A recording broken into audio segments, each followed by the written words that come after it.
Well, good evening. Good evening to you, Dale. Howard. It's funny how things come about. I've been bashing away for MotorX, going through photos for the display on the stand, and thought, this feels like a build series. It does. So I thought, you know what? Let's do that. So what we're going to do tonight is run through some photos, quite a lot of photos, on the fabrication that went on this car. So it's not going to be the paint, and it's not going to be as in-depth as some of the others. And the main reason for that is there's so much to show on this car. There's a lot going on. And I'm sure later on we'll actually go through and look at some other things. So the car came to us a bit over 3 years ago, and it had been elsewhere, and it had a lot of work done to it, and most of that we ended up chopping back out, and it probably would have been easier to use another shell, but we didn't know where we were going to end up when we started. So it turned out that we probably did a little bit of work we mightn't have needed to do. So the first photo there is, you can see some boxes not inside it. That's pretty much how it was unloaded off the truck, and you can see just the quarter and stuff. It had been put together, a lot of mods made around the rear of the car, and we pretty much ended up taking all that off it, which you'll see in the first few photos. You can see the box on the back, Dale. Yep. That was made so the boot was cut short, and it sort of meant to look a bit like a coupe. Right, okay. And I just didn't think it really made the grade. So we went about as we do, cut a few parts off it. Take a couple of bits off. And one of the big issues here straight away was the fact that we knew that Peter wanted to run a big tyre. Yes. And as it turned out, we ended up with a 2012 with a 335 on the back of it. Yep. So we needed to move some rails and things around, and there's the tyre sitting there. So I always like, if I can, get the tyres and the wheels before we start, because this had already had that rear end in it. The Kugel rear end was already mounted in the car. We didn't have the ability to play with the width of the diff, so we had to get the tyre, work out what we could fit, and then measure up for our rim. So there's those big suckers there. And what we were able to do in conjunction with the engineer was to be able to just tweak the factory rails a little bit.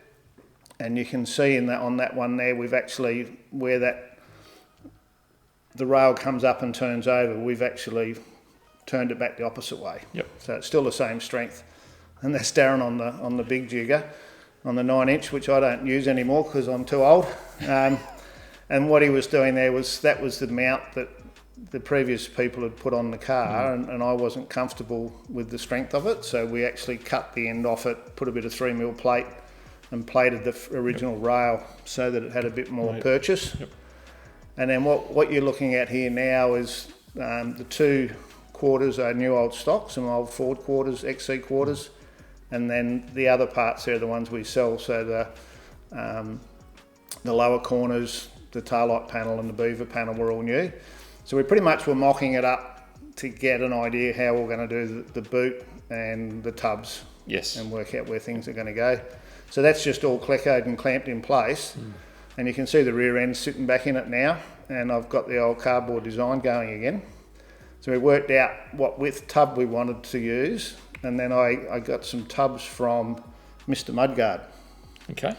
And they're a rolled 2mm tub. They're basically for cars, but they're for trailers and trucks and all sorts of things. And then the one there with the tail light, we're just fitting things up because we chopped the whole back end off it, and they'd already modified in around where that tail light goes. Just, no one makes that panel, so Darren made those up. So they're not quite as per original, but yeah. And as you'll see, there's so many subtle things on this car. Ridiculous. Absolutely ridiculous. You couldn't even write them all down. So just putting all the parts on to get an idea, and then we've obviously ordered the tubs and now they're here. So they're a lot of times people will buy a tub that's the flat's got a rolled edge on it, so a spun tub, where these ones are actually rolled and you get the width you want, and then you put the ends in them, which is sort of the opposite to what a lot of people have. So what we've done is unpicked the bracketry off the original tub, and that's the bit sitting on the top there, and then gone about making some other braces. So the idea was to put it back pretty much original but stronger. Yes. And you can see there, once again, we've made up that bit of angle to run around so that it all plug welds and spot welds and fully welded in a lot of cases. So on the right where it's gold, that's the actual, the dog leg of the door opening. Yes. So that's still hanging down just into the wheel arch a little bit. And you can see there on the right, that bit of angle now welds back into the door opening and all the way around from original. So very, very strong. And then because this car's independent rear, no leaf spring, it's coilover, what you're looking at there now is the reverse curve and all there is where the old spring mount was. Okay. So the idea was to make that nice and clean and tidy. And the original brief on this car is a driver stone guard. And as we all know, that all evolved and changed a bit. Goalpost moved a little. Still going to get driven, but it's a lot smickier than it was going to be. So when I do my tubs, I like to do an outer. So what I've done is I've made a piece there with a returned edge to fit into the wheel arch. And when the quarter goes on, it gets spot welded as per original. Okay. So a lot of times in the race cars, they often just leave the outer as a flat face and then urethane the quarter panel to the tub. I like to do it as per original. And then because we're going to run an aluminium drop tank in it, we've actually made a 50mm square frame to take that inside the original rails. Yep. And then just made up some flat sheet floors. It's funny, a few people commented over the time on Facebook and all that, it should have had patterns and all in it. You're not going to see it from underneath. No. I can't see the sense in spending the hours rolling in patterns if you can't see them once it's all finished. No. You're covered in carpet as well, so on the top. So that's that spring mount area. Yep. It's all ground up now. And then this is from the top. So all of those bits are either welded or cleckoed in place for the quarter now to be able to go on. And once again, I normally get to this stage, get it all cleaned up, get it in the booth, get it all sprayed in epoxy. Yep. And where I can't get to, I normally put some black, in this case, some black on it so that before the quarter goes on. So at this point in time, this is all self-supporting and welded where it can be. So you can see there we've made up new inners. So on the bottom of the quarters, I actually changed the taper. So that inner quarter panel is different to original. So we would have just made up some flat ones for that. It's a good shot of it there. And you'll see further on we ended up, because that's sort of really boxed up, we ended up making another piece to make it curved. So the car ended up very, very strong. So there we are in epoxy now. And once again, all of that original structure, we've cleaned all of that up and get it all primed up. And the diagonal brace you can see on the left there, they'd all been chopped up by the previous people to fit sub boxes and on, so we made new ones and put the integrity back into the car, because I was concerned about, because we're being engineered and doing torsion rigidity tests and stuff, I wanted to make sure that it had all the original structure in it. And then at this point, obviously get the roof, another roof knocked up. So we didn't take that off, there was no reason to take that off. And then that black's on now. And obviously I've put the boot lid on. I had a lot of trouble getting a good boot lid, like a rust. Not so rusty boot lid's probably the right terminology. So we got a boot, got it on so that we could then, that's a familiar look, Dale. That's the contemplating. What have I done now? Yes, look. Why? Why are we doing this? So taillight panel, quarters, get the gaps as close as we can get them, and knowing we've still got to have a lot of work to do. And although, so they were new old stock, but we've stripped those because they were probably 30-year-old with a bit of acrylic-based paint on them. So we always strip those back, and they're ready in deoxidate. And obviously the wheels are now turned up. Yep. So, but as you've always said, you keep mocking up, keep trial fitting, make sure everything fits, make sure the boot shuts, and because it's a bit late once you throw some paint on. We try hard to do that, but we did something wrong with the front windows, because at this point in time I'm still trying to sort that out, so I don't know what happened there, but yeah, you're right, I try really hard to 99 times fit out of 100 everything up. Pretty good, so I'm not quite sure what I did wrong there. So back in the booth again, some epoxy. So that, look at that quarter, new old stock, mate, you can't beat it. So there's nothing like a new panel. So a little video I've got here. So we've pretty much got the rear end finished. And what I've done is I've set it up on the hoist. I've taken the springs off the coilovers. Yep. And I've been able to put that on the stand, lower the car down, and that's sitting now on bump stop. And I'm using the tape measure just to show Peter, because I sent him the video, Yep. that we've got clearance above the tyre. Yep. And all the hand motions and all at the moment is the fact that through the full arc, so from top out to drop, Yep. there was 6 degrees of variation in the camber, which is not too bad. And then I've got a couple of bits of 4x2 either end, and I've measured from the centre of the car out, run a string line to make sure that the wheel's running with the car and not on an angle. Yep. Because the rear end was all adjustable with the bars, and I wanted to make sure. So it was just me doing a backyard wheel alignment. So that was to make sure that we got all that rear right, and it wasn't going to rub anywhere, and the thing was going to track properly. So that pretty much tidied the rear up, and we've got the panels on and got some primer on it, or some epoxy.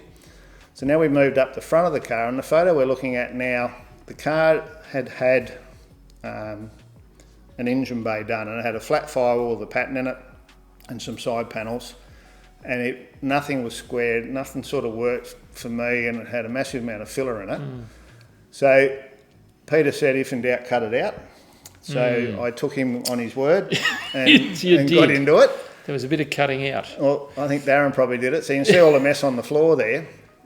So what we can see now through the firewall, because at this point in time, we're going to do a flat firewall.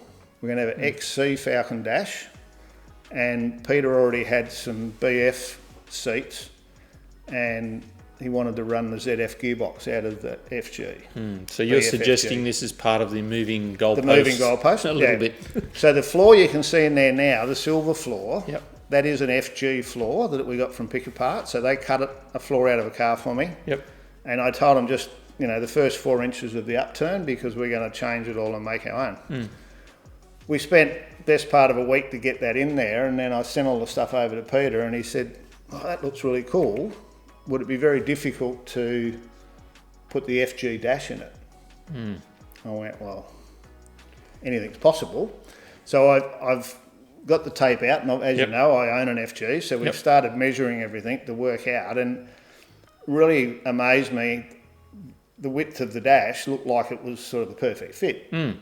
So we went back to Pick Apart, found a car with no dash in it, did a whole lot of measurements, and yes, as it turned out, we could use a complete dash, and the issue then was going to be, with the windscreen, all those sorts of things. So the second photo with the silver floor was when we're doing all that measuring, and the decision, Peter made the decision that we would run the FG dash. Yep. Now, to run the dash, you've got to run the whole dash, the body control module, all the wiring, all the sensors, to get everything to work. Otherwise, if you don't have this sensor and that sensor, the computer goes, "Oh, no, I don't like that," and give you a fault code. So the decision was made then, and I talked with, first of all, Paul from Anything Racing that was doing the tune, whether he can tune the FG computer to run the engine, or whether he wanted to use Haltech or some other tech, whatever it was. And he said, "No, I can use the FG, provided we have all of the components out of the one car, including the gearbox." Yep. Because they're all mated together. It's all linked, yep. So I spoke to Peter about that, and we started looking then for a donor car. So, written off, something that's had a big whack, and we could get the whole car. Right. And it just wasn't working for us, especially we were looking for a V8 primarily. So while we're looking, we did a bit more cutting and cut down to that. That's a little bit more. So now we've got pretty much A, B and C pillars left, and Not much the else. original rails that the previous shop had put through, so it's got some 4x2 rails holding it all together, and the bits of pipe at the front holding the top rails up, I left those there to hold them up in position so that I could put the radiator support panel on. Then we cut those out as well and went back to original style. Yep. But as it turned out, the best option for us was to get, this was an XR6, because we could use the box out of that, because it was being upgraded. It didn't matter whether it was a 6 or an 8. Yep. And And Paul was making the adaptation plates anyhow, so he Right. then made the Okay. adaptation plates to suit the 6-cylinder. Yep. So this was a Canberra hail damage car. I don't know if you remember, they had a Yes. really big hailstorm Yes. there. So we bought this as a complete registered ACT car, drove it back from Canberra, Yep. and then pulled it apart. So Just a little- it didn't take that long, and I don't know whether you've been through that process, but pulling stuff apart's pretty easy, especially if you can use a grinder. Yeah. So Yeah. Except if you want to keep using some of those parts. some of the you have to parts. be a So little obviously careful. we needed all of the electrics, Yep. including the motor and sensors and the gearbox and a whole lot of things. Yep. So we stripped it out pretty quick, and then I entrusted Dave from next door to come over with a Recipro You're a brave man. and That's all I can say. I think you can just see it on the You left. see what he did to a statesman. You can just see it on the left there, the roof with Yes. a tie around it, Yeah. where they've actually taken the roof off in one go. And this is the part that we actually This needed. is what you wanted. We only needed all the parts, but that's the bit Yeah. we needed for what we were doing. And then it took another day and a half to trim all of the extras off Yep. to get us back to the inner A pillar, the complete plenum, the inner sills, Yep. and obviously the whole floor back to the back of the back seat. And my plan was there, after doing a whole lot of measurements, that panel is almost identical to the width, the inside width of the XC. Ford might have been onto something. They thought if it wasn't broke, you don't Why do need we to need to fix change it. that? You don't need to change it. So Yep. that was it, landing up against the wall, and the 6-cylinder on the right and the new V8 on the left. Yep. And then this was Howard's way. When I measured everything up, the only way I was going to get it in there was through the window opening, and because we'd cut it all out, there was enough room. So we progressively slid it in and just kept cutting bits until Yeah. we'd sort Dropped of into place. get it home. And once we had it in to this point, we needed to go back a bit further, but we were out of room. Yep.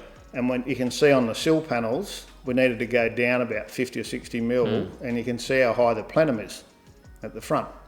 So we made the decision to cut the back seat mount off it, which you can see there. So you can see the XC rear seat mount is sort of still there because it had been modified by the last shop, but it was still there. And you can see the rails, so we've had to notch it through the rails and Give it progressively clearance, working our way through to see what we could fit and where it could go. And at this point, I think it was still a bit high at the front maybe. We've put the seat in it to see if we could sit in the seat with the original seat mounts. Because you're measuring off your ute and checking So all I had those the ute sorts of there, things there. Yep. and my thinking straight away was engineering wise, because we needed to think about the fact that where's the door pillar in relation to your seatbelt mount. Yep. So the seat's got to be in roughly the same position as it is in the car it came out of. Yes. But the angle of the windscreen on the FG means the dash is too deep. There's just a whole lot of things we had to work with to get to a result.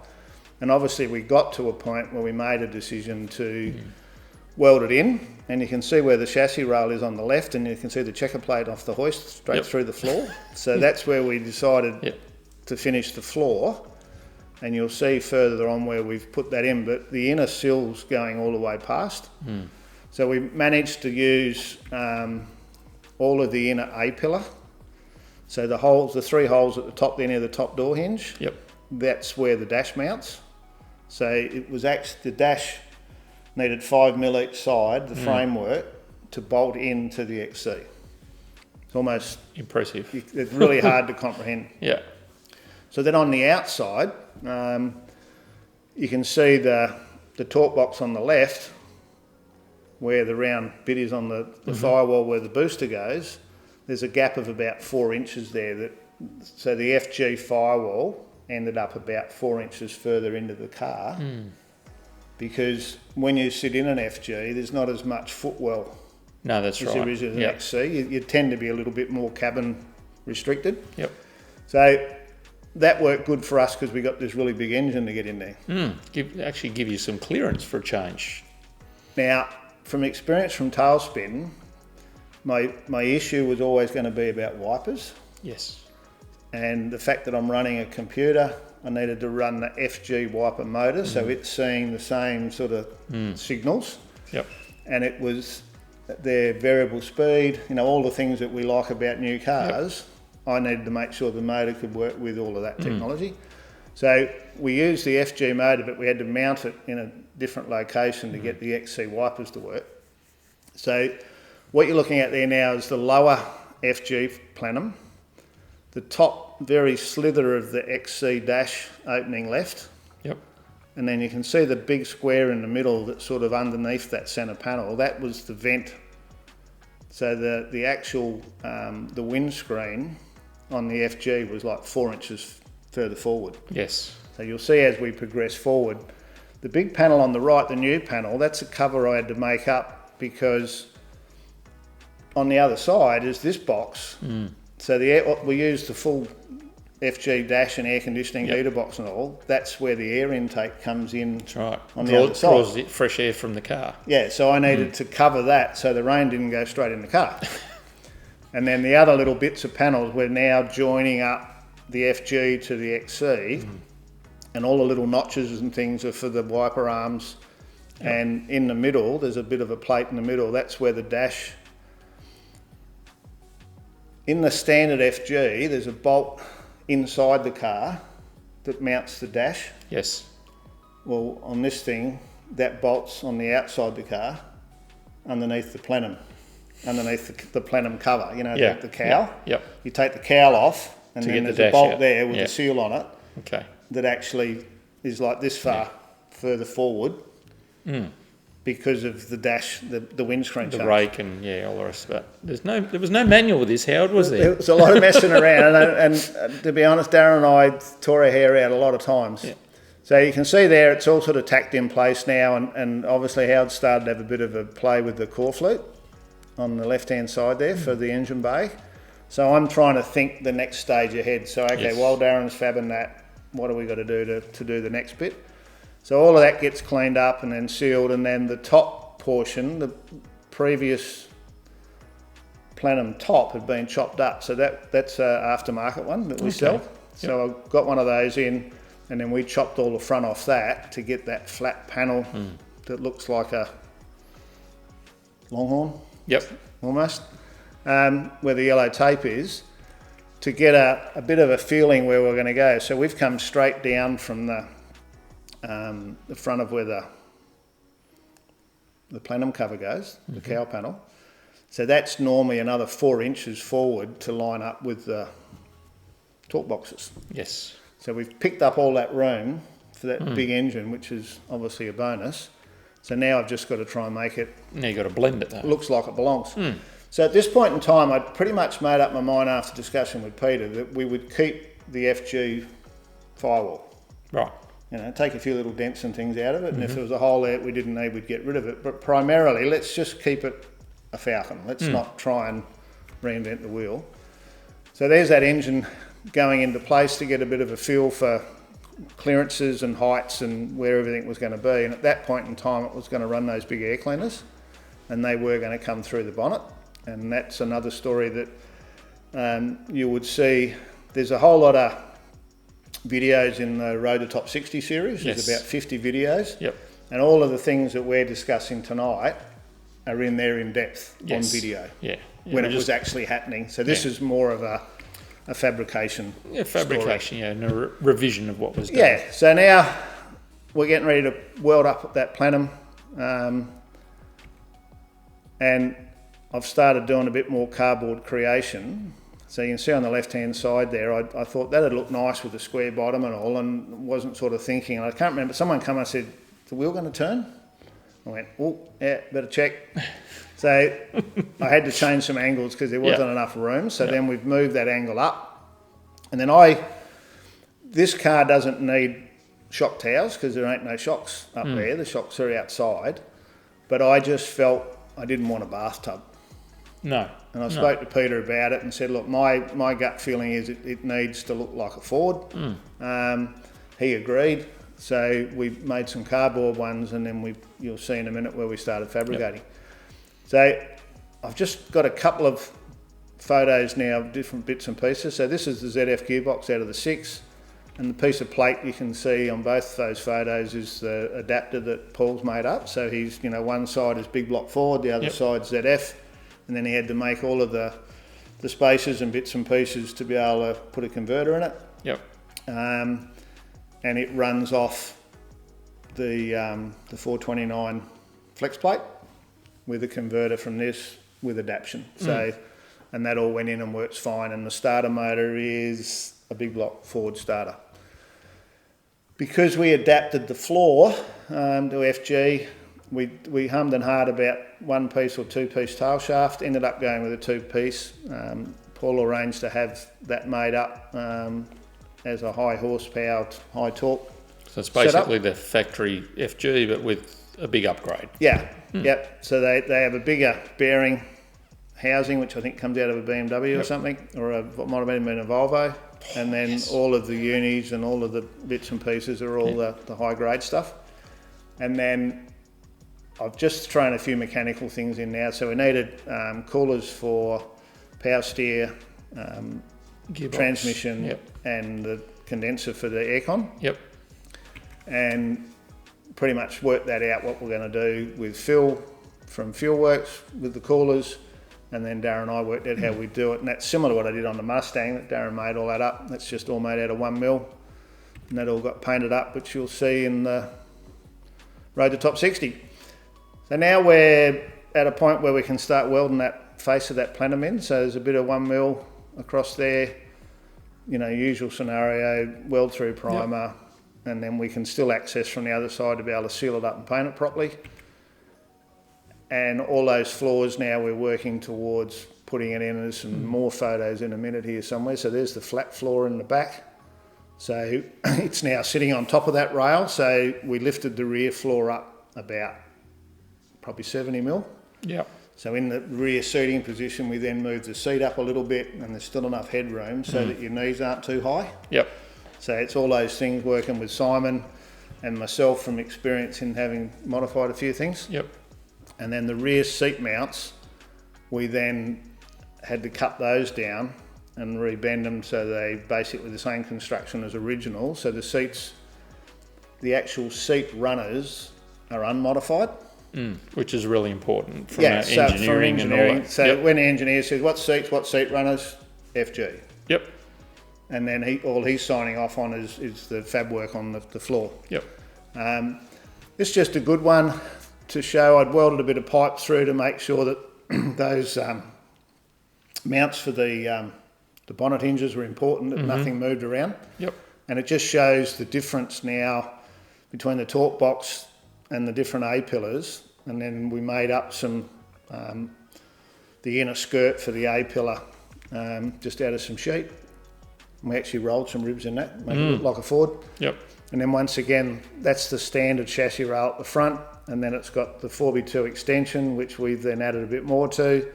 And then we ended up running a 3mm plate over the whole lot.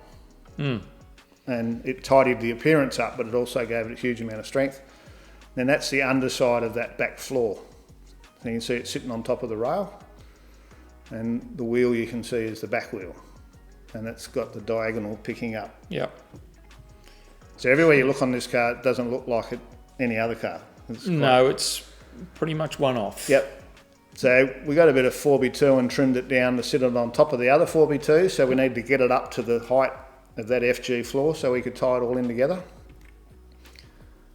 I mean, it's almost a bit of backyard mechanics compared to some of the things I see on a lot of the channels and things, these guys that make full chassis and all and put it in their computers and stuff. This is about using factory parts and then pulling it together. So left-hand side is the new back floor, and then the FG floor, and it goes up to the rail. And then that cavity effectively that normally would step down has got some panels made to go in there. That was made by the last shop. And then we've just put some strengthening rails and stuff in to tie that FG floor in.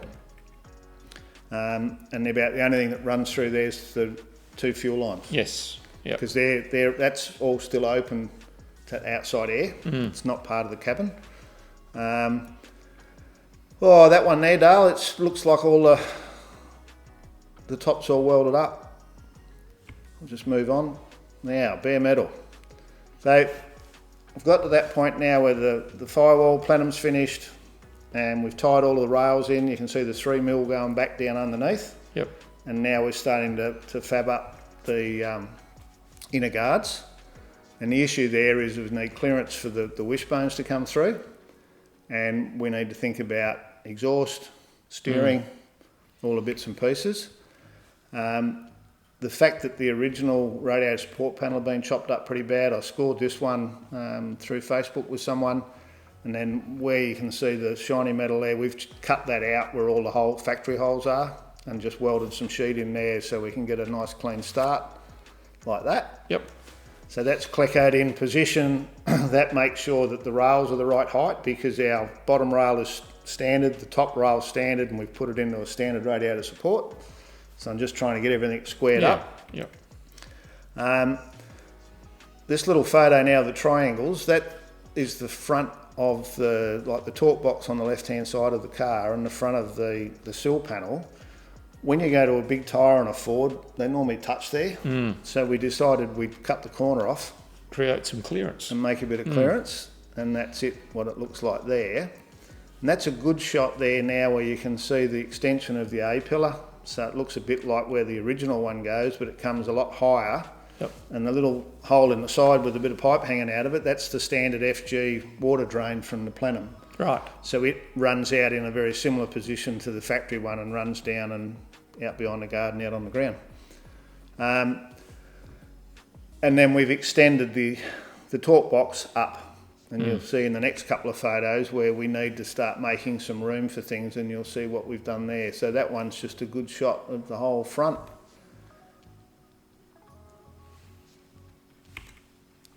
So on that little boxed area, Darren's made these up to fit in like that.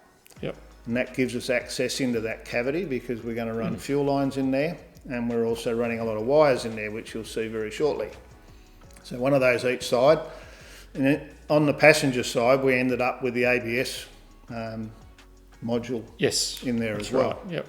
So there was quite a lot of room on that side, and the fuel lines were going in the other side. So we've got the engine sitting back in now, and the little box on the right there with the filler neck on it. So that's the middle one was the power steer.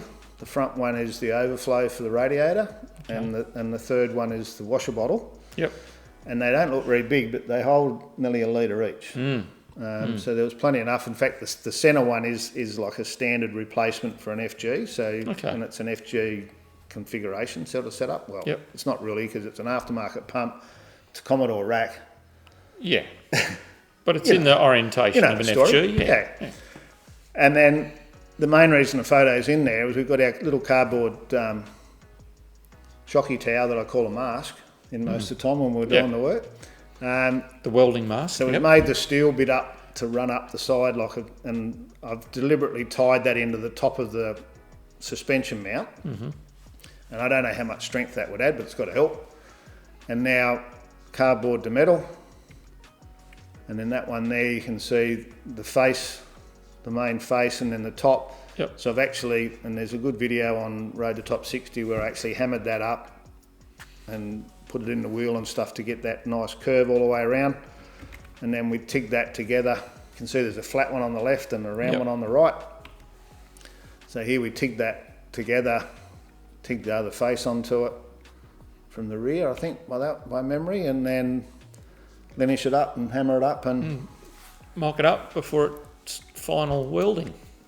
So that sort of gets those fabricated but not welded in position yet. And then what we're looking at now is the hole for the arms to come through for the suspension because they come into the engine bay. And I didn't want to have just a hole, and I also didn't really want to have a rubber cover or anything like that, like the HQs have. So we decided to roll up. I've got a basic bead roller here just to do a little bead and up over the ridge and stuff, and I made a couple of those each side rather than make one piece and try and get it square because it's quite difficult for me. And then we TIG'd those in and cleaned them up, That's obviously tacked it and checked it, and then that's it finished. A couple of little heat shrinks. The oblong hole on the left is where the computer goes, Yes. and the factory Ford computer, and that slot takes the sockets, and all the plugs come on from the back. And Yeah, it's that's in that little box area, and it's all sealed. With the little cover, yep. And it's all sealed, so it doesn't get any water or anything in there. And the one on the right is for the lines and the wires and all to go through from that where the power bottles steering are. and the bottles. Yep. Yep. And that hole shape, the Ford guys would recognise that in the back shocky mounts on the top, there's a rubber in there that covers the hole where the bolt goes. Right. So I just bought a heap of them from Rare Spares, and we use them as the grommets. Makes sense. So they look a bit factory-ish, and they're a good size because we had a lot, as you'll see in a minute, there's a lot of wires. There's a lot of wires. So that's sitting in place now with a bit of weld through on it, with the weld through there, and then they all got welded in. They would have been MIG'd in, just from a sheer heat and location. Yep. And then we've started making the little boxes on each side, and I won't get into that too heavily at the moment. And you can see the computers on the right hand side there at the back now. And I'll explain how we ended up with that shape and why it's where it is in a second. So that's getting pretty close to having all the steel work done in the bay. And I've put that one in now because it just shows that we put all those factory bracings and all back on it from a strength point of view. And you can see now that side panel on the front of the A-pillar, it almost looks stock, but it's highly modified. And that's how I like to try and do it. And then all of this area was all done with filler, a lot of rubbing, and then high build primer, and then sanded back. So that would have been the Vibrance high build primer as a primer surfacer, and that would have got one more light rub before we went in and put some colour and some clear on it. We ended up with that. So we used a satin clear, and that was the style I wanted to run with. And there's, once again, Rotor Top 60, there's videos on all of those processes and all of the products we use and how we went about it. That gets the engine bay done. I'll have a little drink. So the next thing we're looking at now is the engine. So we need to locate that, and we had some clearance issues with the sump. So we chopped up the sump that was on it to give us, we needed to take a bit off, it was too low, and we needed some clearance for the rack. And then we needed to make, once we got that all sorted, we made some engine mounts. So I got some solid turned up, just some mild steel turned up to take a poly bush, so that it's rubber mounted, sort of. Yes. So I had the same thing in the Mustang. Gives you a good solid engine and a tiny bit of vibration, but nothing like solids or bolted. No. And this thing makes too much torque to be putting a rubber mount in it and having it moving around too much. So I've done that at quite a few times. That's the front end setup.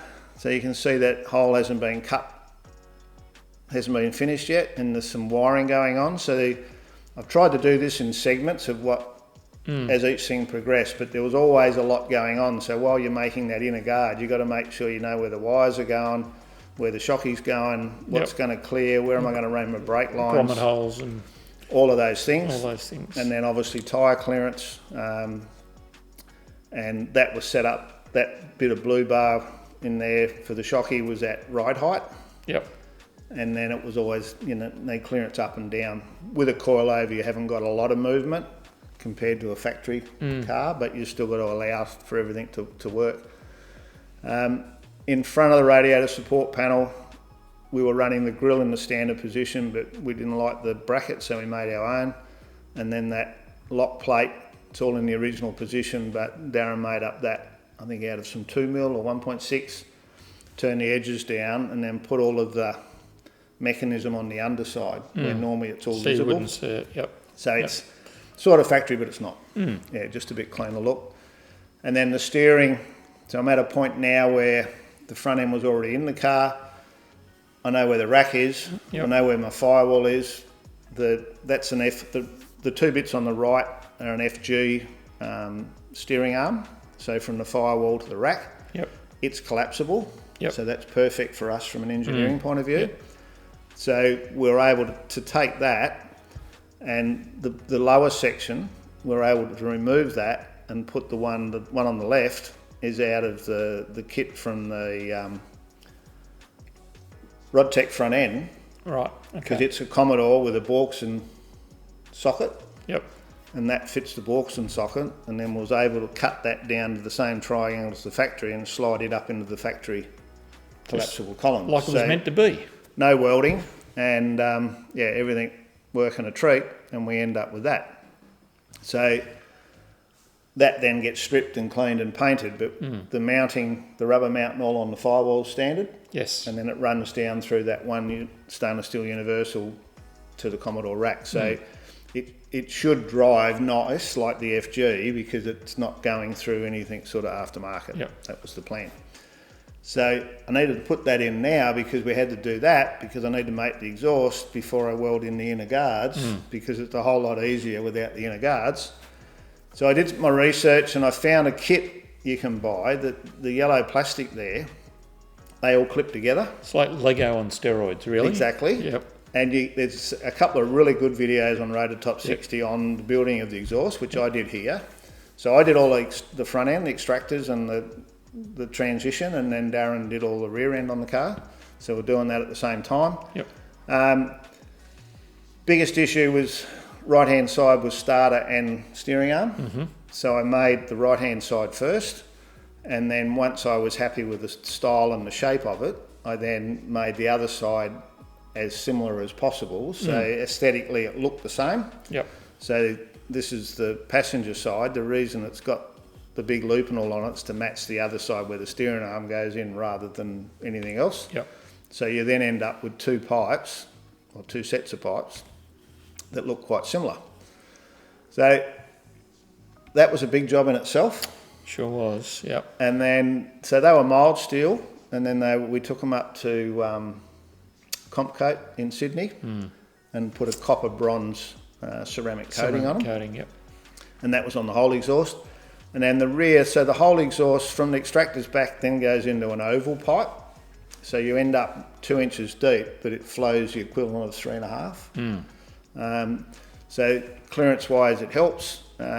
We weren't in a position to do an X pipe, which is the trend nowadays, but I was happy to run a H pipe in here.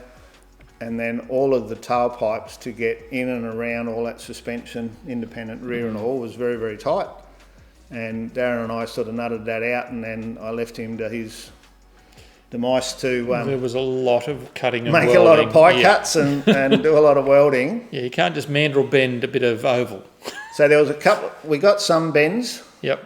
but only that way. When you want to go the other way, I noticed on some of the sites you can buy stainless steel pie cuts, the little cuts. Okay. But we cut those just in the big 14-inch drop saw. Yep. And then that's just looking down, you can get a bit of an idea of clearances, and it was all very tight. And then the tailpipes come around that mocked up fuel tank and pop out the back. So mounting of that's quite a hefty exhaust and quite heavy. It is. This is something I've done on a few cars now where with my exhaust hangers, they're actually in compression rather than hanging. So, one mounts on the floor, the other sits over the top with the rubber between. Yep. And that gives you the ability that if that rubber breaks, it's not going to fall off. Correct. So that works really well. And then it's all fully welded and coated and looks the part. And then the tips on it, because everything's so big, I end up scoring a couple of tips with the round pipe, and I think that might have been 2.5 or something. We cut those out. You've marked that where that oval pipe is. Where the you can oval just see how pipe big goes, it is. Yeah. so that we could cut those in, and then Darren welded those up onto the tailpipes.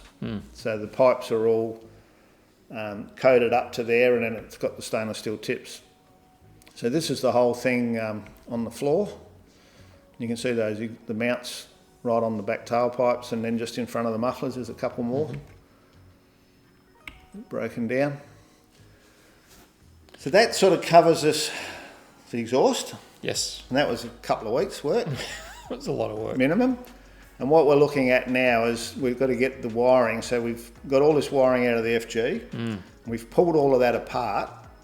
When I say apart, we've untaped it, worked out where everything's got to go. Laying it on the car, there's our dash out of the car we bought. And then these are the wires that Luke's already extended up the front to go, that come around. And then you'll see more and more in a minute. So I thought I'd show you that just to show you how much there is. Because you're keeping it tidy and practical. So and it's got to move in different places. So I was saying earlier, so this is the fuse box. So this is the factory fuse box that's behind the battery, between the battery and the tower on the FG.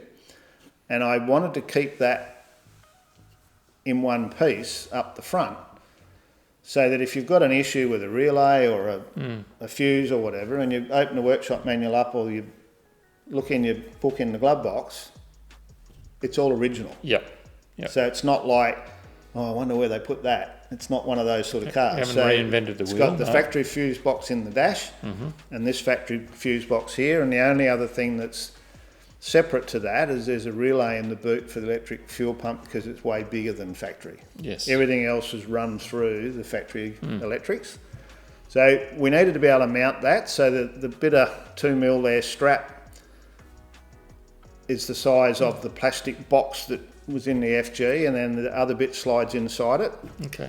But we needed enough room, so that's how the shape came about. Because there's a lot underneath it. Yep. So all the wires go underneath, and then we needed to make a box to go underneath it. Yep. That would clear the tyre. So, we thought, oh yeah, we'll cut a hole, and then went, no, we won't, because the tyre's going to hit it. So then we scalloped it and put the piece in it. Yep. So that enables us to do that, and then hanging out the bottom of that box there with the scallop in it, is the big grommet. Those wires then go up and along back to the A-pillar, which we'll see in a minute, I'm sure. So that's how I came up with that box, and then I put the matching saddlebag on the other side to take those other bottles, because they got to go somewhere as well, and I wanted to keep it symmetrical. Tied in. So this now gives you an idea of how hard it gets. So you can see the extra rubbers sort of hanging on the bottom there, the big round ones. I went back to pick apart again, and someone had bought the fuse box out of a FG and just cut that off and left the rest in the car. So I bought the rest of the loom for peanuts. That was very convenient. And got all the sockets and all off it. And then the extra wires in it, Luke was able to use that to extend any wires. So if he extended a wire somewhere, it wasn't made with a bit of red wire, it was the matching colour code. So once again, if someone ever taps in somewhere in the loom, later on in 5-10 years' time, it's all original. And then the same applies with the doors. So that's all FG. So you can see marked out there where they got to go. And then Darren's cut the holes and fold them up to get them to fit. And then that's just a bit of an idea of what goes on. So you got wires hanging on the outside, wires hanging on the inside. The white boxes in the front door opening there on the right-hand side, they actually clip into the A-pillar. And because we got the factory A-pillar, that clips into the A-pillar, and all the connectors are in that white box on both sides. And then all the wires run in the cabin. And then you'll see in the second photo there with the box in the middle, that's the body control module. So there's a body control module, there's a module for the ABS, and then there's the actual computer out in the engine bay, and there's another little one on the right hand side of the centre console that does something. But hence the reason why everything was kept together, the gearbox and everything. And we kept everything. And that was even like right down to electric mirrors and the whole thing. The only thing we've deleted out of the system is the airbags. And they've been able to do that by putting a resistor in the socket so that the computer thinks there's still an airbag. Right. And all of the sensors are still in the loom. Yes. So the computer's looking at it going, it's all there. And it's all showing me the right signal.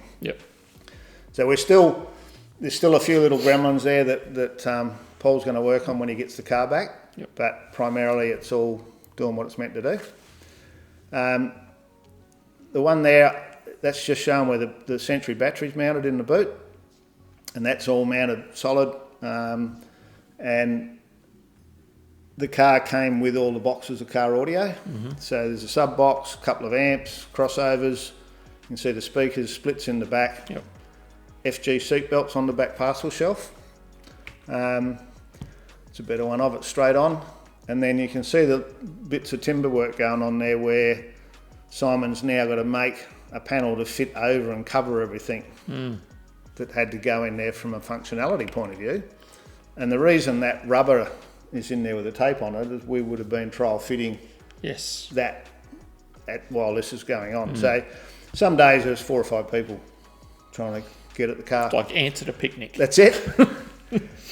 So the way that wire's laid in it now, that's how they lay in the FG. So our aim was to do that because we're running FG underfelts and all still because it all fits. Because there's sensors. If someone's sitting in the passenger seat and they haven't got the seatbelt on, the sensor goes off. Yeah, so all those stuff's still got to be all hooked up Yep. and operating. Yep. And then where it comes back, the big round hole at the bottom is where the original fuel pump is. Okay. So all the wires that came to there got extended back up into the boot to the relay, and we ran the pollution control, so the vacuum tank. Yes. It's in the boot the same as it was in the FG, and then it's got a vacuum line that runs all the way to the front of the car for a purge and lines, and it's mind-boggling. I don't think people can appreciate how much the amount going on. of things on this car. I should have known better. Would be probably the better way to say it. You wouldn't have said yes if you had known. When it was like, can we do that? Yeah. But you don't think about how many things you've got to sort of think about and where they go. So the big orange wire there is the main power cable for the battery. So normally the battery's up the front. Yep. So we've run what would have been a short cable, a really heavy cable from the big battery in the boot now all the way up to the main fuse box. And then there's 3 cables run out of that front box, saddlebag as I call them. Yep. Runs out, there's an earth and a big heavy wire going to the alternator and then one to the starter. Okay. And they're all visible because the thing's got to work. Yep. So other than that, all those other wires, so where it goes up and along and down and through, Luke probably had to extend those. And the other side definitely. And then the ones you see on what is the passenger side, they run out through the radiator support, across the bottom under the radiator, back up through that little box, out through the side, up, down, around. And it all comes out. So all the holes are big enough so that if you ever want to take the whole front loom out, you can. So none of it's made in the car. So sometimes I've seen cars that get built and then you want to take something out to fix it or paint it or do whatever. Yeah.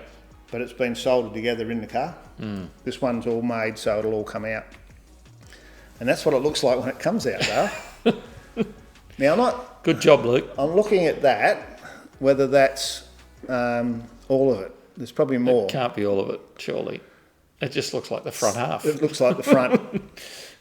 So that's the dash upside down. Yep. So that's I was going to say the good dash, but that's actually the one. What happened was the dash out of the car, the complete dash, sat in the corner, and we picked up a pick apart one as a mock-up because I wanted to cut it up, work out whether it fitted, and then transfer all the measurements onto the good one. Well, it turned out we didn't mess it up, so we used it. But I know that's the one that we ended up using all the bits and pieces to get a complete dash, because from the factory that big pipe through there is not painted. Okay. It's bare metal, and they're all rusty, especially if it come from pick apart. But even the one out of the car, the good car, was all rusty. So I've painted all that. It's in the Road to Top 60 when we're painting all that. So that's now all assembled, ready to go in. And that's the white box I'm talking about with the plugs in it. And then all of a sudden, bang, we're back to 1977. Because these are the little things you don't think of, isn't it? The wiper motors are XC. Yep. And fortunately for us, the FG wiper motors were what the class was a 2-wire, not a 3. Right. So the switching worked for these. So it's all FG switching, and it basically, it's a 2-pin plug. And in the last episode we did with Luke the other day, he had a 50-50 chance of getting them right, and he got half right and half wrong. And they're all right now because they're fixed. But all those motors needed to be pulled apart, cleaned, new bushings and all put in them to make them run effectively. And then I spoke earlier about the door mirrors. So I don't know, Peter said to me, can we run the little, on a XC, Yeah, the remote for the on an XC they got like mirror a cable control. right? Yeah. And they're a real pain in the arse to work with. And I said, mate, they're not, I'd prefer to leave them manual than to put them in it, because I've got to find somewhere to put it and it won't match the door trims. And he said, well, what about if we try and go electric? I said, well, let me have a play in my own time first. So I got the mirror off the car. Yep. And I thought, I'm going to pull it apart without breaking too much. Well, after about an hour and a half, I hit it with a hammer because I couldn't get it apart. It was crazy. Yeah. So ended up cutting it up with a grinder and banging it, and I ended up with a very small part, which is the centerpiece. the middle of that. So what we're looking at there is the original mirror. So that's, believe it or not, people, is a new old stock XABC mirror. Right. That we cut the plastic square out the back of it so that we could plastic weld and urethane the motor out of the FG into that. Yep. There's a fly, Dale. One of many. I got it. Yeah. So Darren's cut that out, plastic welded it in, urethane it all up, and then the little bit of aluminium in the middle, we've taken that from the mirror and then glued it into the back of the FG. So it's all together. That's the XC mount point, is it? Okay. Yeah, so then it's got one screw in the bottom, the same as original. Yep. You take that screw out and that unit comes out and it unplugs in the door and comes out in one piece, like that. Doesn't take an hour and a half to pull it apart now. No, and then we had to cut up the back of that mirror. Yeah, the clearance and... So it's something I hadn't done before, but the inner piece there actually comes out. So we pulled one apart and worked out how to do it, and then like an old mirror. And then once we worked out what we needed to do, we cut this one up and got in there with a soldering iron to make enough room and all for it to fit. And then once it was done, it got cleaned up, and we just, first time the other day, tested them and they all work beautiful. So you now got the FG controller, you go left and right, and they go up and down, in and out, work a treat. So that's pretty much the electrics. I've got a little section now on, I guess, body lines, body gaps, those sorts of things. All of this, again, it's in Road to Top 60, go and have a look at that. But the door pillars on these, the pillar's real round, and then the frames are real square. Yeah. So I decided to get Darren to weld them all up and grind them up to get a squarer edge, and it amazing the difference it makes. And then I had a little epiphany. Is that the right word, though? That'll work. On the top edge, that pillar goes all the way up to the underside. Yep. And it breaks up the line. So what I did was I cut it and put a shadow line, so that now when you look at the black line goes all the way through. And I don't know if it makes any real difference, but it's those little things that you look at the car and go, why does that look so sharp? Yeah. What's it's right something about different. That, I can't quite put my finger on it.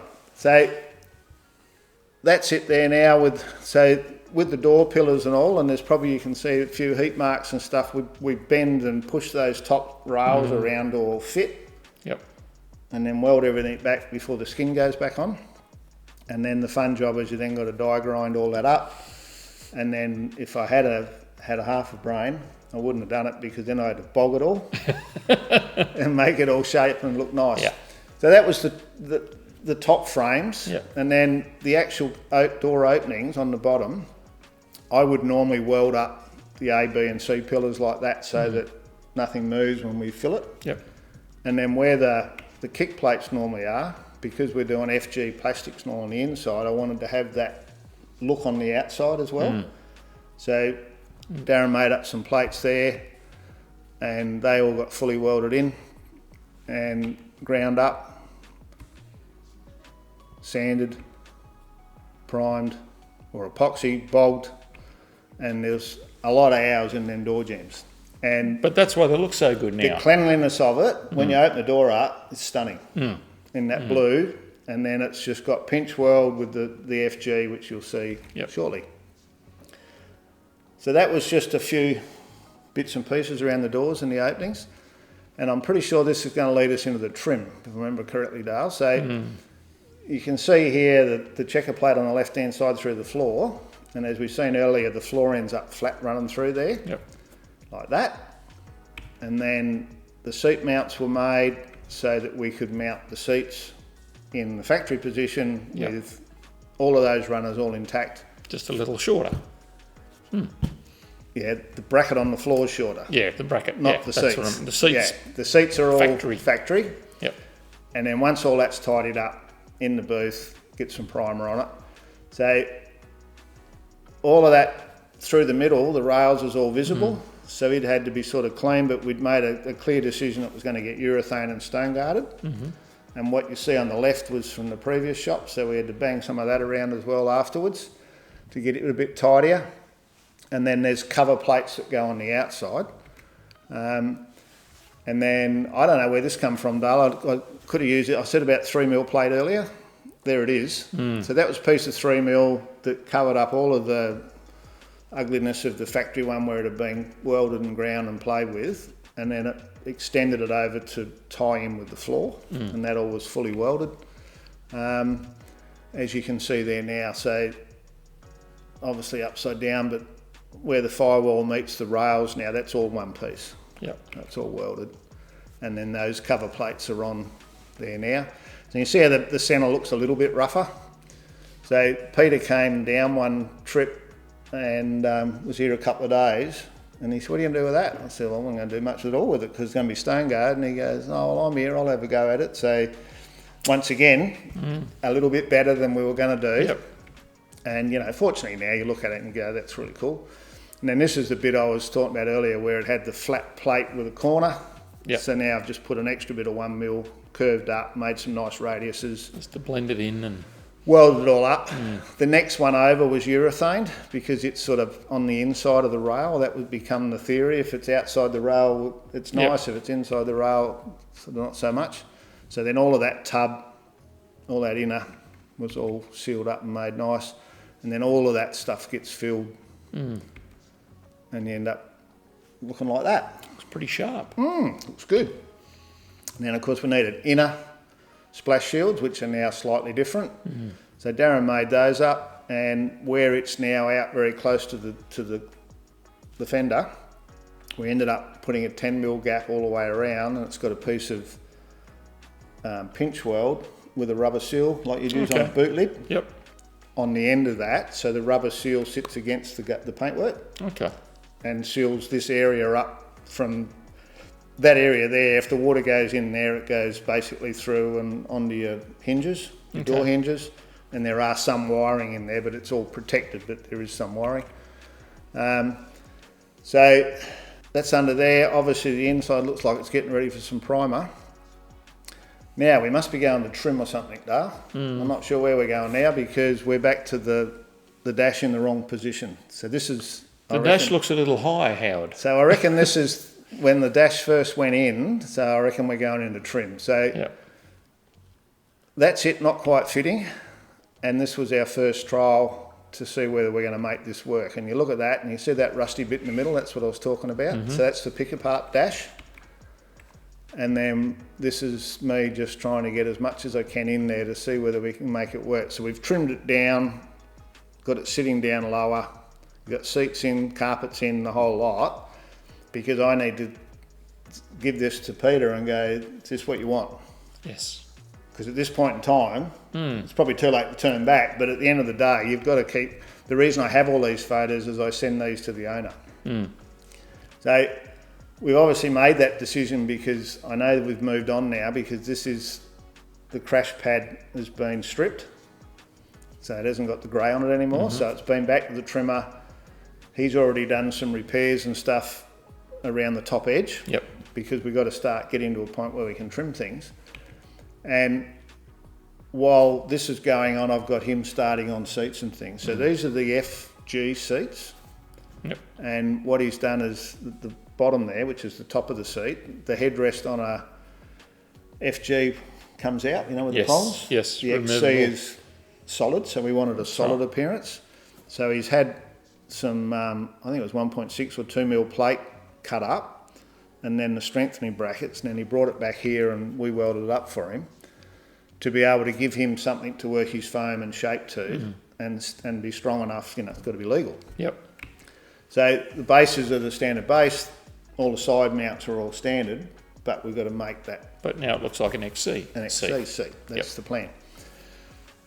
The photo we got there now is advanced a fair bit because he's made the tops of the door trims, and they're actually primarily all fiberglass. So he used some of the, the bit where the door handle goes in had to be able to fit, so he probably used that, and then the rest of it, once again, on the video series, it actually shows, I did a video of him doing that. And then this has got the plastics nearly all finished around the door opening, so we'll show you how that gets done in a minute.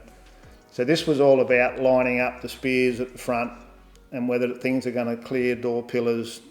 Yeah. And then you'll see in a minute, or now, that the seats are in. So you can see those XC style seats from the front. And then that's that vent that we cut down. For the little sensor. So the sensor in the middle, we had to move about 50, 60 mil to get it back inside the car, so it wasn't on the outside. And then cut the front off the dash. Yep. And then we moved that vent back into the dash about 30 mil by memory, so that the whole thing came in. Because but we could only go as far as the vents underneath would allow, because we need the fan to work. Yep.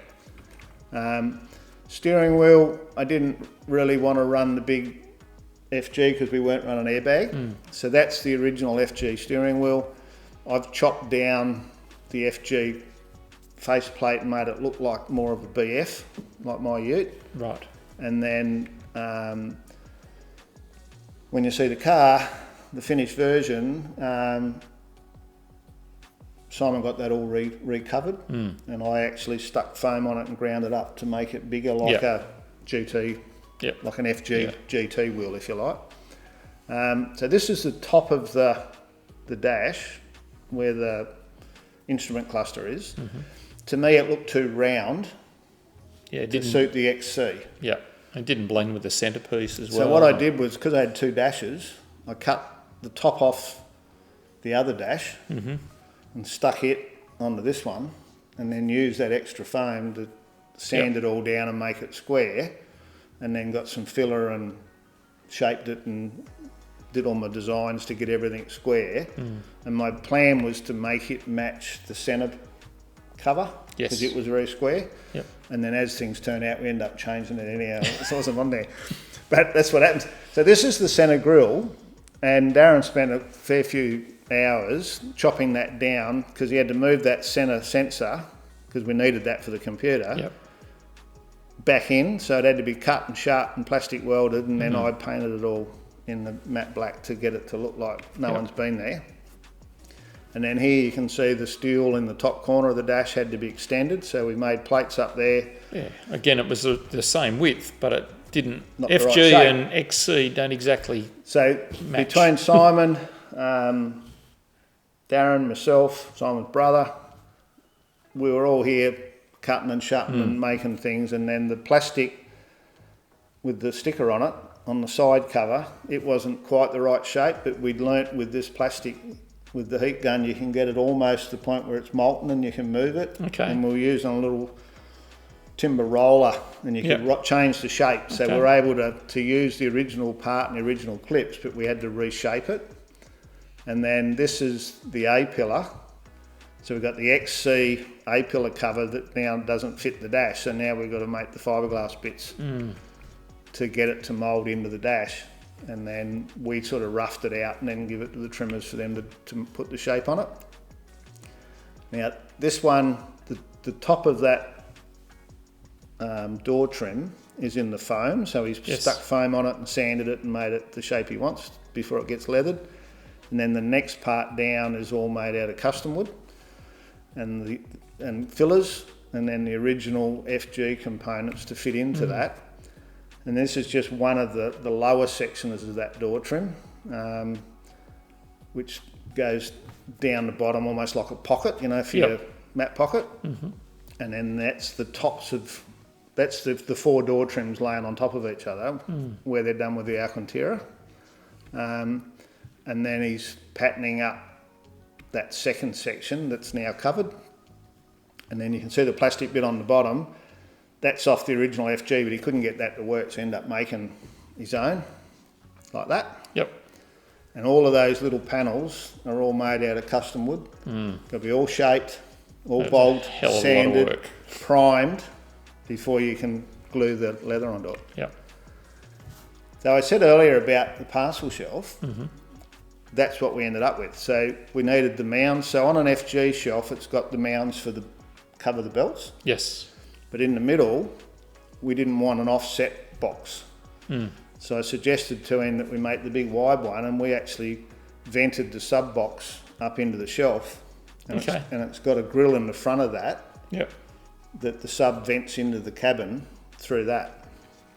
So I didn't tell you that, you wouldn't know that. No, that's some clever engineering. Yeah, so it's just another one of those things. And then this is different colour foams, a different density.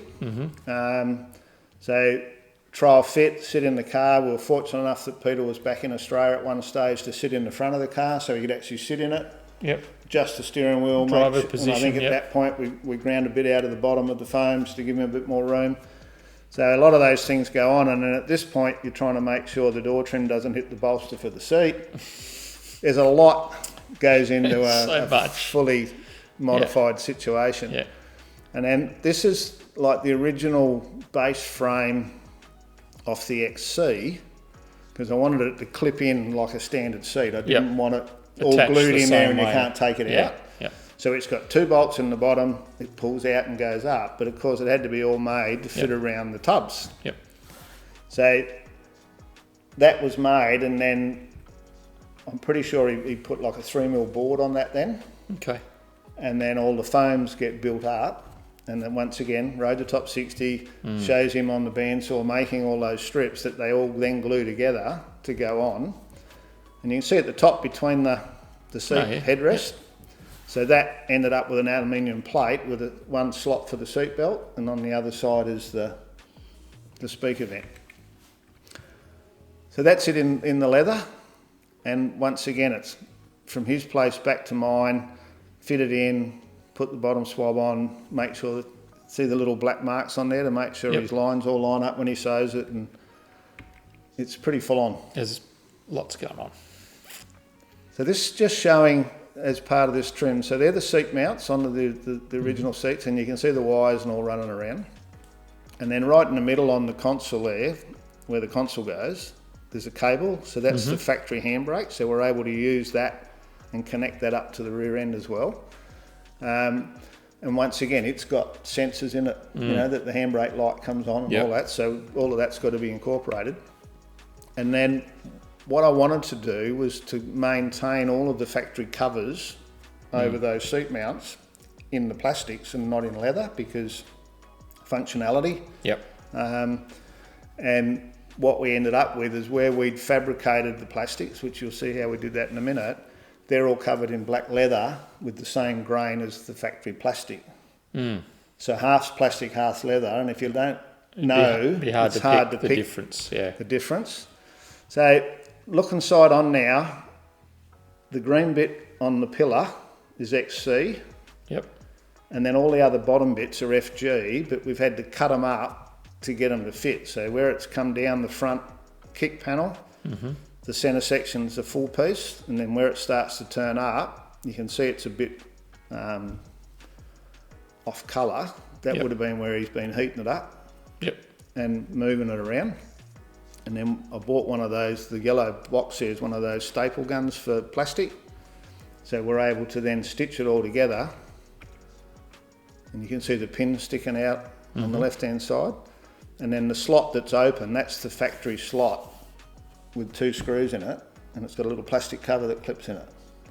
So when you look in, it all looks standard. It all looks like an FG. But it's made out of about 10 pieces. And it's in an XC. So the middle bit there now, it's all been stapled together. And then we've used a product from PPG by their SEM brand, SEM, and it's a plastic repair for bumpers.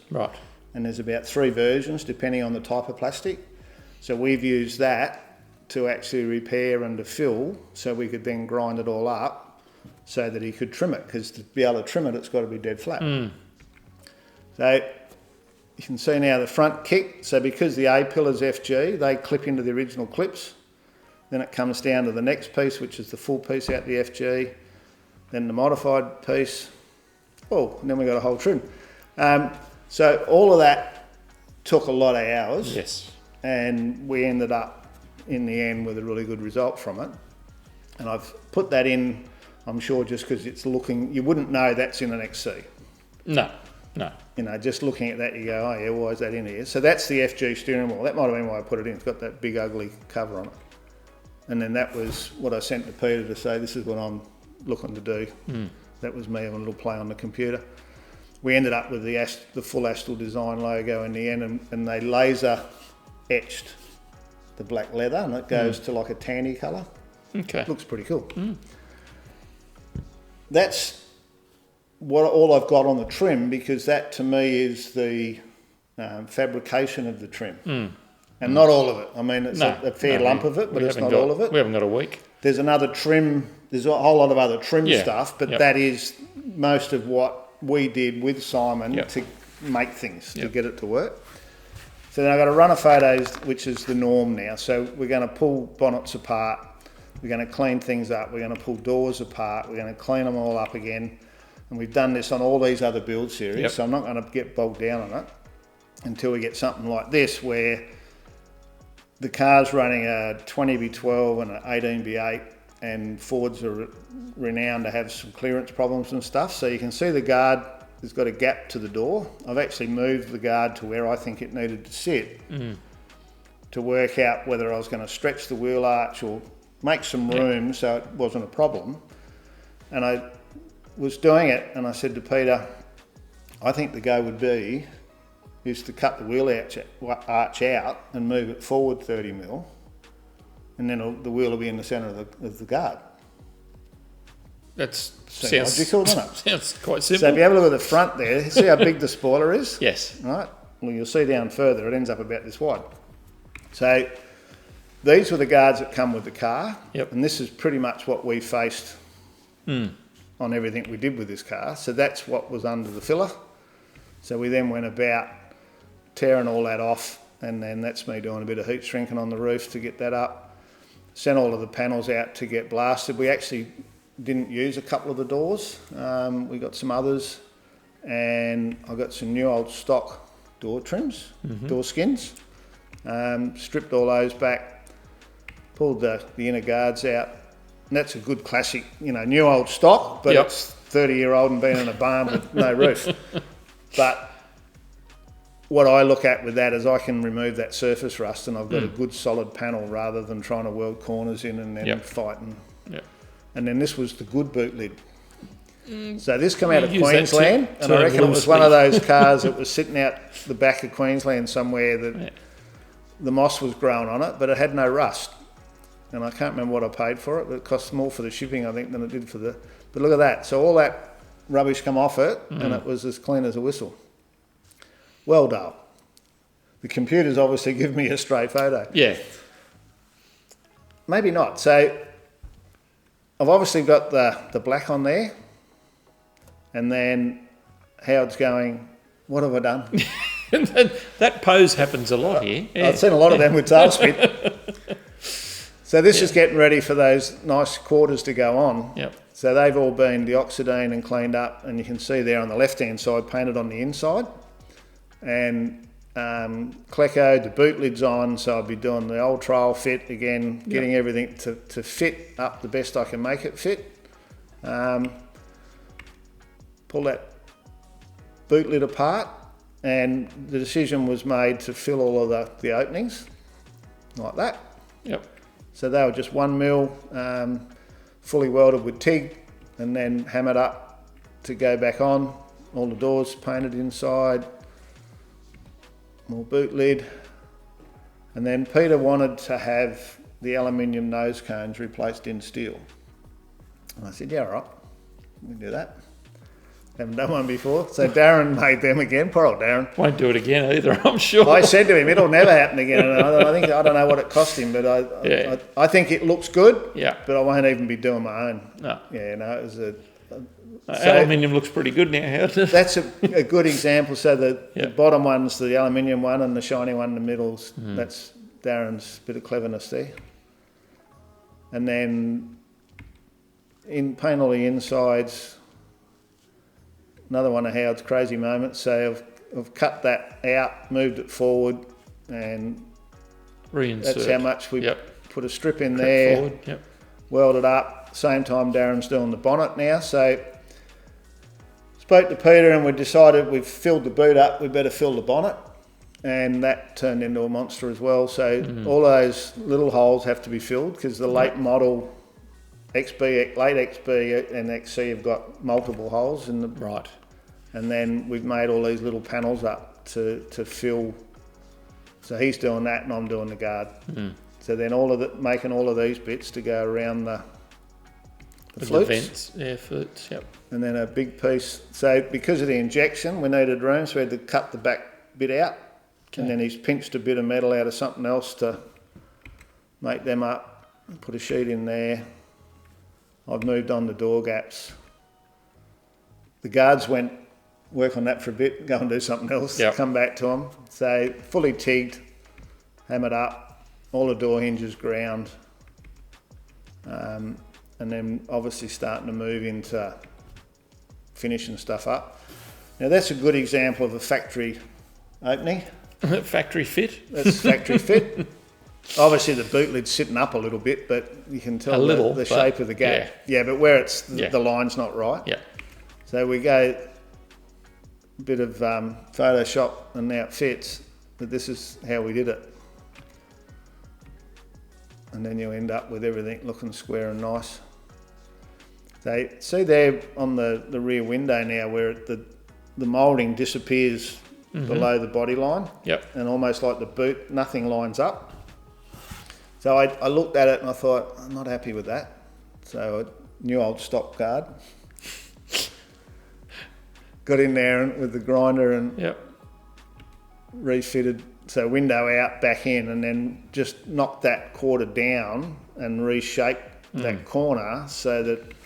But then again, you can't do it unless you try to fit it, unless you fit the moulding. Had that nice fit and everything flowed, and then it's another one of those things you look at the car and go, why does that look so nice through there? Well, because Howard chopped it up and made extra it effort. Yep. So that's those nose cones going on. So they were tigged on, and I had the inners out, so I cleco it together, make it all fit. It's on the car because you need the bonnet on to make sure it's the right length because it was all adjustable at that point. So now we're trial fitting spoilers, bumpers, all those sorts of things. Now, you can see the racket sitting on now is a bit strange. So part of the engineering process is the thing had to have a torsion rigidity test. Right. And then they do a longitudinal, was that right? From longitudinal, one end to the other. yes. Test as well. Yep. And the idea is, as you can see there, the frame's bolted to the floor. Yep. It's got a pivot point in the middle, and then there's brackets bolted on that 4x2 to the front suspension pickup point. And it's got to be like a metre. They measure from that point out. I think it was a metre. Yep. And then he's got a hydraulic ram in there that the engineer owns that's rated. And by memory, put 3,000 Newton metres or something on it. And the rear is stands bolted to the floor. So and the top rail of that was welded to the chassis. Okay. So it's fixed and the front moves. So he then sticks his little jig on there and pumps it up, and then you can see all the tape measures. Yep. And they actually measure how much the car twists. Yep. They stick it in the computer, and that determines the rigidity, how much it's moved, and he can then determine based on how much pressure is applied to the suspension point. I've seen people do this with massive jigs and things. Like this engineer said, he said, all I need is, you're talking a difference of 5 mil. So it's not like he doesn't believe you need to have a micrometer. Yeah, yeah. Right? Going the other way we did. So we actually then put a piece in the end there, so the front was fixed. Then we put 5 people in it, 5 adults, with dial indicators, the word I was looking for. Yep. And check how much the car bends this way. How much sag? So by memory, the car was like 1.5% stronger than original. So they've got figures from what they were standard. So we were 50% stronger than the original chassis. So It had to be with all that strengthening that you did. Yeah, so what I chose to do then was to leave it on that frame to do the bodywork, because it was at a nice height. Yep. And it didn't move. It's bolted to the floor. The whole thing's welded to and bolted to the car. So the next phase in the build was to, from a fab point of view, was to get everything back on, make sure it's all going to fit. Yep. Make bumper bars and things. So that's the bumper bar that went to some of that's. Yep. So you'll see some photos in here in a minute of us doing that, but they're just, now you can see the chrome mouldings are on, the badges are on. That's pretty much a done deal. Probably a little bit out of sequence, but door gaps, and then this is front bumper. So like the insides are all cleaned up. They weren't done to tailspin level. No. But they're pretty good. So they're cleaned up, bogged up, because we chopped them up pretty bad to get them to fit how we wanted. So I started doing the body work. You can see the bit of 4x2 in the front there now, welded in. And started doing the filler work. And Ben Ambrose, the local guy here, was giving me a hand on a Sunday. And then he gave me a full week when we did all the filler. I'm just getting a bit old for this caper dale. To be able to muscle it out, because we're on a timeline. Yep. And I was trying to knock it out. And him and I had 10 days, I think it was, we got the body done. And then I still had underneath and engine bays and stuff to rub. So I knew I was going to be under the pump. So that's it. That'll be with filler in it. And then it come off of that stand for primers, back in the booth for primers and all on block to be able to go up to PPG. I don't even know what's coming up now because I've lost my train of thought, but all that underside and all now gets filled, all the inner doors. There's heaps of this on Rotor 60. Yep. Like everything else. So all those inners had to get done, and this was all to be primed to go up to PPG to be painted. Once they got the outside painted, I then had engine bay and all to do because I ran out of time, so I got the outside done first. So then I was back to getting all of this done prior to some of that. So I got into that, and combination of myself, Peter was here for a day or two, Darren, Steve did a bit, Ben was like all hands on deck to knock it all over. And then up through that centre section was done in Stoneguard. Now I've got the bumpers. So that's all of that underside, and there's a little bit of footage in here in a minute on what it looked like when it was done. But we'll do some more of these after MotorX. Yep. But at the moment, it's more about, I was doing this for MotorX, so I thought I'd take the opportunity to put it up. So this is the rear bumper, and you can see there's a couple of mods happening. So to get the corners to tuck in nice and be square, I still like my bumpers to stick out from the edge of the car. To me, a bumper bar is a bumper bar. It shouldn't be flush. No. Chip Foose is a big one for making, he chops the body, moves the bar in, and then remakes the opening so that it's all dead flat down the side. I actually like the bumper sitting out a bit. Yeah. Just my style, that's what I like. So what we did was, chop it up, put it on, and that doesn't quite line up. So on a standard XC, where that goes around the taillight and straight down, it actually steps back a bit. So I changed the step. Yep. And then the bottom of the quarter, I trimmed the bottom edge so it matched the bumper. And then we laid the bumper back. This XC back bumper is very square. Yeah, okay. We laid it under more like an XB. Okay. And then I didn't like the back opening. So I modified it. Darren did. So we come up with a design. He's basically chopped it up, and then I dreamt up the idea of putting a little recess in the bottom. So we cut full length. Yep. Knocked it down, welded it back in. at one point I was potentially going to maybe do the grey in that. Okay. But once it got on there, the way this colour moves, it shadows and looks a different colour anyhow. Yep. So we didn't need to worry about it. And I've seen that photo there because I've tried to, this is 350 photos down from about 4,000. I spotted that one and I just thought I'd put that in. These are readily available and that's the sort of thing we use to check side by side, you know, do they match? So you put your gauge on there, take it around the other side, see if it fits the other side. And then you can see the taper on the sides of that are more, the XC is quite square, so we've tapered it that way, we've rolled it back under, squared up the centre, and then put that little recess in the bottom, which is almost unseen, but without it, it still looks boxy. So that was the rear, and then the front one, the bar wasn't the same shape as the grille. No. So we chopped the centre of it and moved it, the sides back in. And then we chopped the end off and moved the ends in, like that.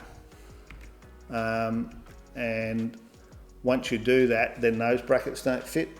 you know the one step, two step? Yeah. So there, we've made those now as removable and we've changed the mounting setup completely. So once you start chopping things up, everything else changes. And then this is the front spoiler that is a Cobra spoiler that then is been narrowed because the bumper's narrow. We needed to narrow it. And then on the side, see all the lines cut in it. That's to get to recurve it on there. So we've actually cut them in, got it to the shape we want, and then reglassed it. And then made the ends for it. Had to shorten it because the guards were different. Shorts are different. Because Peter said, "Oh, it's a nice looking one. You could probably get a mould made and we could sell them." I go, "It won't fit anything else, Peter, because everything's wrong." It's one of a kind. So the bumpers, you see how tight the bumper's tucked in now? So that's the front bumper. So now we're at primer stage. It's back in the rotisserie, and then it would be ready to go. So we're pretty much done. And this was all about fabrication. So what you're looking at now is the undercarriage in full gloss. And what I did there on advice from Terry up at PPG is because of the complexity of the shape, it's really hard to get it all on in matte or a satin without it playing up. So I did the whole lot in gloss, come back in the next morning and the three of us all jumped on it and give it an 800, fixed up any little problems in the clear, and then put one nice solid coat on it in the satin so you don't get the dry areas because you're trying to get coverage the first time. And I'm really glad I went with the satin because I look at this now and go, nah, it's just a bit too bling.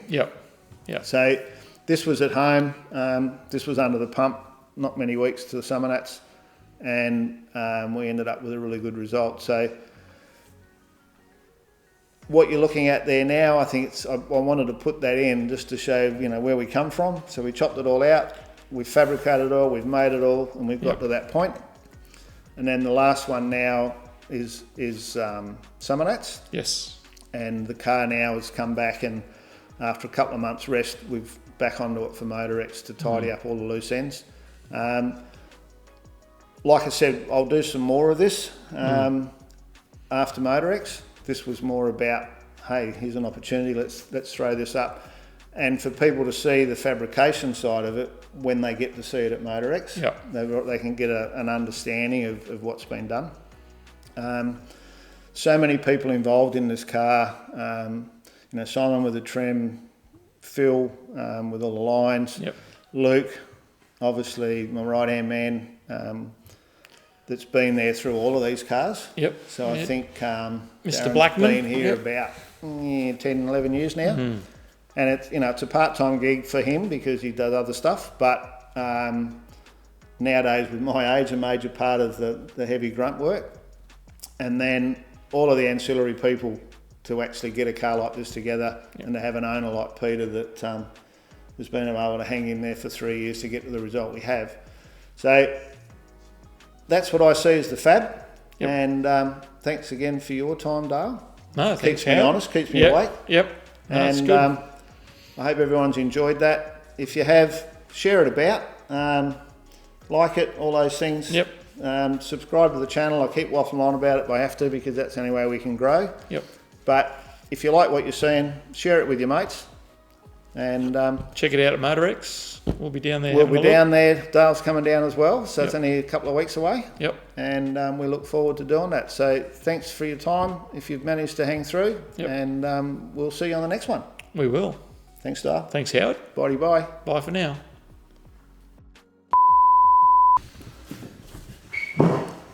Take 23. 0.7. Right.